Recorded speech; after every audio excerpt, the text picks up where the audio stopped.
आतंकियों के पलटवार में हमास का एक और कमांडर ढेर इब्राहिम अबू माजिब को सेना ने मार गिराया। एंटी टैंक मिसाइल यूनिट का प्रमुख था अबू माजिब। गाजा के आम लोगों के लिए आईडीएफ ने खोला निकासी कॉरिडोर। दक्षिण गाजा की तरफ जाने के लिए बंद की बमबारी। हमास पर तीन तरफ से इजरायली फोर्स कर रही है वार। नौसेना ने आतंकियों के एंटी टैंक मिसाइल को किया तबाह। वायुसेना लगातार कर रही है हमास को टारगेट। गाजा में रह रहे लोगों की मदद के लिए जारी है मानवीय सहायता। सीमा से मेडिकल सप्लाई, खाने के सामान के साथ 96 ट्रकों की एंट्री। गाजा पट्टी पर इजरायली सेना की बमबारी जारी। उत्तरी गाजा पट्टी में आतंकी अड्डों पर हमला। आसमान में दिखा काले धुएं का गुबार। वेस्ट बैंक के अल अमरी कैंप में आईडीएफ और आतंकियों के बीच झड़प। आईडीएफ और आतंकियों के बीच गोलीबारी। तस्वीरें सामने आई। वेस्ट बैंक में आईडीएफ की गाड़ियों पर हमला। जेनिन शिविर कैंप के पास इजरायली सेना और हमास आतंकी आमने सामने। लेबनान बॉर्डर के पास बने बंकर में पहुंची रिपब्लिक भारत की टीम। हर सुविधा से लैस इन बंकरों पर नहीं होता है परमाणु हमले का असर। और साथ ही साथ यहाँ पर ऑक्सीजन चैम्बर्स लगे हुए हैं। ये देखिए, ये जो बॉक्स आप देख रहे हैं, ये बॉक्स इस बेसमेंट के अंदर ऑक्सीजन की सप्लाई करता है। दरवाजे बुलेट प्रूफ है, लेकिन मुझे लगता है जो बाहर डिटेल्स लिखी थी, इस पर बड़े रॉकेट हमले, मिसाइल हमले भी झेलने की क्षमता है। साउंड प्रूफ बंकर में बने हैं कई चैम्बर। अंदर एयर प्यूरिफायर के साथ कई लोगों के लिए लगा है बिस्तर। पानी का भी है इंतजाम। अगर लेबनान बॉर्डर से यहाँ पर बड़े हमले करते हैं या आतंकवादी यहाँ दाखिल हो जाते हैं तो उनसे बचने की पूरी व्यवस्था है। ये पानी का टैंकर है जिसमें कम से कम आप हफ्ते भर तक पीने के पानी को स्टोर कर सकते हैं। इसके अलावा यहाँ पर एक सीवर लाइन भी दी गई है जिससे जरिए अंदर का जो पानी है, अंदर की जो गंदगी है, यहाँ से वो वॉश आउट होकर ऊपर निकल सके। ये तस्वीरें आपने देखी। जेनिन के दक्षिण पश्चिम में इजरायली सेना का छापा। आईडीएफ ने छापेमारी कर कई आतंकियों को गिरफ्तार किया। गाजा पट्टी पर इजरायल का ताबड़तोड़ हमला जारी। शहर में जमीनी युद्ध टैंक के साथ आगे बढ़ रही है आईडीएफ। आईडीएफ ने जारी किया ग्राउंड ऑपरेशन का वीडियो। हमास के कई चौकियों पर इजरायली सेना का कब्जा। हमास के आतंकियों के पास रॉकेट हुए खत्म। पिछले 24 घंटे से नहीं दागे गए कोई भी रॉकेट। इजरायली मीडिया के हवाले से खबर। हमास आतंकियों ने जारी किया एक और वीडियो। गाजा सिटी में ताबड़तोड़ हमला करते नजर आए हमास के आतंकी।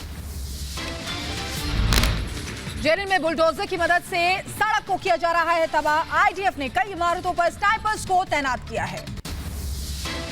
गाजा के बेत लाहिया शहर में इजरायली हवाई हमला। आईडीएफ के बारूदी प्रहार में कई लोगों के मारे जाने की खबर। रामल्ला के अल अमारी कैंप में घुसी इजरायली डिफेंस फोर्स। चौराहे पर नजर आए आईडीएफ के जवान। हुती आतंकियों ने अमेरिकी ड्रोन को मार गिराने का दावा किया है। लाल सागर के ऊपर ड्रोन MQ-9 को बनाया निशाना। इजरायली 252 रिजर्व डिवीजन का गाजा में ग्राउंड ऑपरेशन। सेना ने हमास के ठिकानों और टनल को किया तबाह। ड्यूरा शहर में इजरायली सेना पर हमला। आईडीएफ के काफिलों पर पत्थरबाजी लगातार की गई। बेतलहम शहर में घुसी इजरायली सेना। शहर में दिखा आईटीएफ का काफिला। गाजा में हवाई हमले का नया वीडियो सामने आया। हमास के ठिकानों पर रॉकेट से हमला हुआ। दुबास में इजरायली सेना का विरोध। आईटीएफ के काफिले को रोकने के लिए सड़क पर जगह जगह आगजनी। जबालिया शरणार्थी शिविर पर इजरायली हमला। खंडहर से निकाले गए कई शव। जेनिन शरणार्थी शिविर में धमाका। इजरायली सेना के हमले में कई लोगों की मौत। गाजा में हमास के साथ इजरायली सेना की झड़प। आतंकियों ने वीडियो जारी कर हमले का दावा किया। इजरायली सेना ने बरामद किया हमास के हथियार। इन्हीं हथियारों से हमास ने 7 अक्टूबर को इजरायली लोगों को किया था नरसंहार। आईडीएफ बेस पहुंची रिपब्लिक भारत की टीम। कैमरे में कैद हमास के जब्त किए गए हथियार। हमास के आतंकियों से हजारों AK-47 राइफल बरामद हुई है। AK-47 से हमास ने इजरायल में ताबड़तोड़ फायरिंग कर मचाया था मौत का तांडव।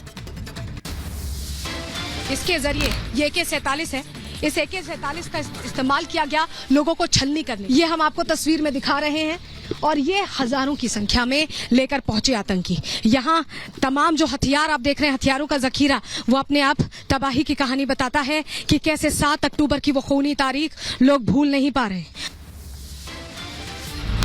आईडीएफ ने आतंकियों से बरामद किए अलग अलग तरह के चाकू। हमास के आतंकियों ने निर्दोष इजरायलियों को मारने के लिए 7 अक्टूबर को इसका इस्तेमाल किया था।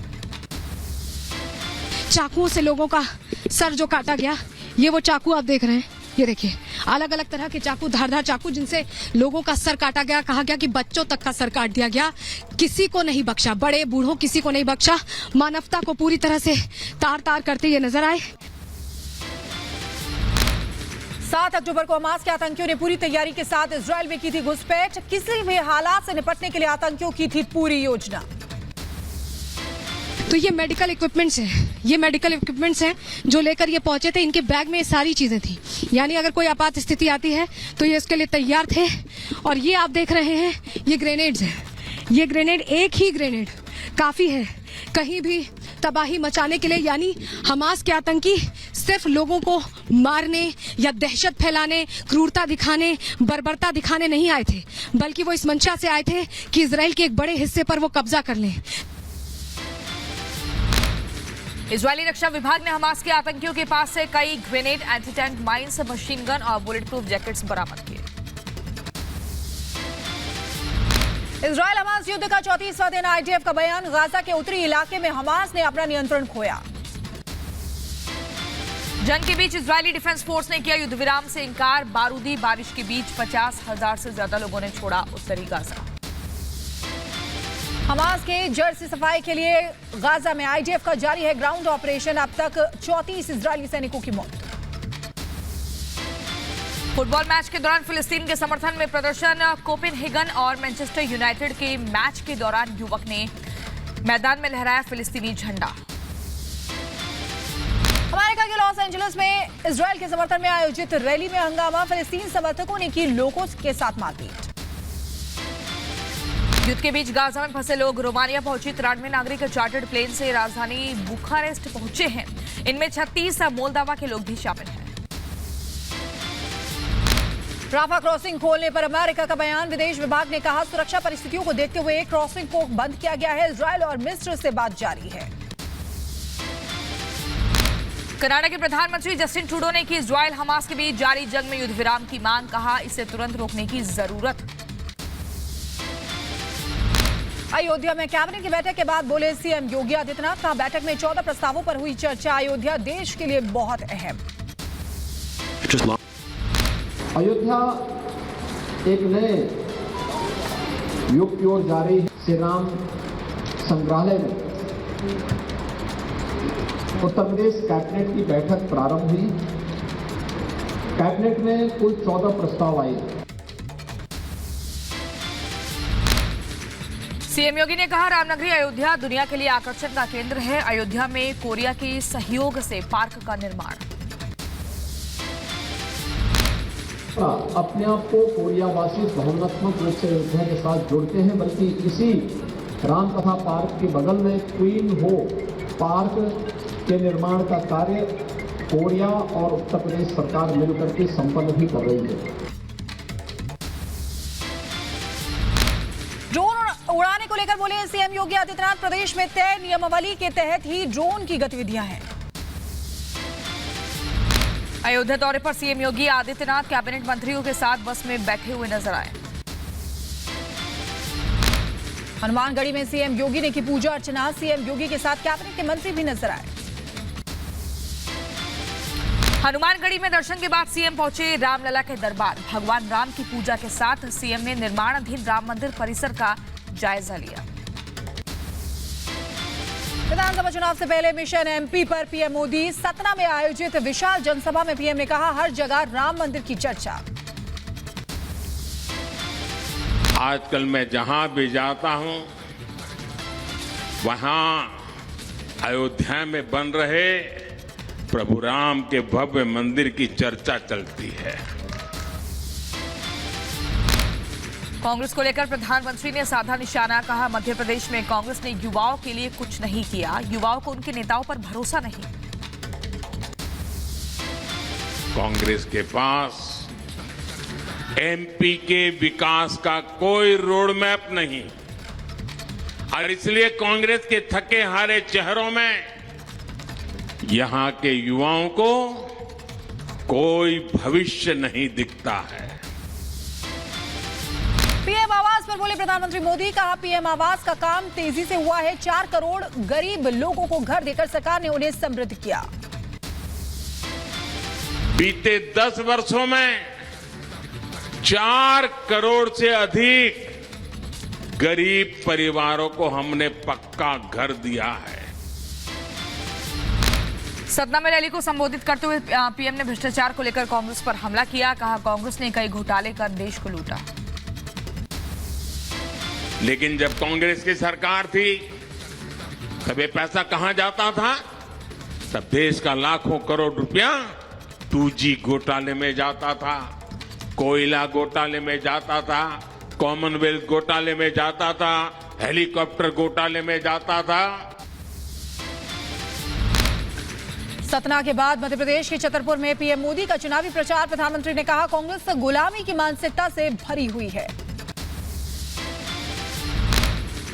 कांग्रेस के पास सिर्फ एक पंजा है और वो पंजा सिर्फ गरीबों से छीनने के काम आता है। कांग्रेस के पंजे से आपको खुद को भी बचाना है, मध्य प्रदेश को भी बचाना है। छत्तीसगढ़ में अमित शाह ने किया चुनाव प्रचार। जशपुर में जनसभा को संबोधित किया और कहा कि पीएम मोदी ने चंद्रयान भेजा तो उस पॉइंट को शिव शक्ति पॉइंट नाम देकर भगवान शंकर के प्रति श्रद्धा व्यक्त करने का काम किया। मोदी जी ने चंद्रयान भेजा चंद्रमा पर, तो वो पॉइंट का नाम शिव शक्ति पॉइंट देकर भगवान शंकर के श्रद्धा व्यक्त करने का काम किया। महादेव ऐप को लेकर अमित शाह ने सीएम भूपेश बघेल पर साधा निशाना। कहा कांग्रेस ने महादेव ऐप से जोड़कर सट्टा खोलने का काम किया है। अरे भाई, कम से कम महादेव को तो छोड़ देते। और यहाँ कांग्रेस की सरकार है, उन्होंने क्या करा? महादेव ऐप से जोड़ के सट्टा खोलने का काम करा। अरे भाई, शर्म करो, शर्म करो, कम से कम महादेव को तो छोड़ देते। बीजेपी अध्यक्ष जेपी नड्डा ने वोकल फॉर लोकल को बढ़ावा देने के लिए खरीदे स्थानीय उत्पाद। कहा प्रधानमंत्री ने सभी से निवेदन किया था कि दीपावली से लेकर छठ तक हम जो सामान लें वो लोकल सामान लें। प्रधानमंत्री जी ने एक निवेदन सबसे रखा कि दीपावली से लेकर छठ तक जो भी हम सामग्री लेते हैं तो आग्रह है कि हम लोकल प्रोडक्ट्स लें। नीतीश कुमार के खिलाफ दिल्ली में विरोध प्रदर्शन। सैकड़ों की संख्या में सड़क पर उतरे बीजेपी के कार्यकर्ता। विरोध प्रदर्शन के दौरान हाथों में पोस्टर लेकर जमा हुए प्रदर्शनकारी। नीतीश के पुतले में आग लगाने के दौरान पुलिस ने प्रदर्शनकारियों को खदेड़ा। पटना में आंगनबाड़ी वर्कर्स का विरोध प्रदर्शन। पुलिस बल ने प्रदर्शन कर रही महिलाओं पर किया वाटर कैनन का इस्तेमाल। प्रदर्शन के दौरान पुलिस ने किया बल का प्रयोग। प्रदर्शनकारियों पर किया लाठीचार्ज। कई मांगों को लेकर महिला कर्मचारियों का प्रदर्शन। नीतीश कुमार के इस्तीफे की मांग को लेकर बिहार विधानसभा में जोरदार हंगामा। सदन में बीजेपी विधायकों ने जमकर नारेबाजी की। नीतीश के बयान को निर्मला सीतारमण ने बताया शर्मनाक। कहा विपक्ष का इंडिया अलायंस बयान पर चुप क्यों।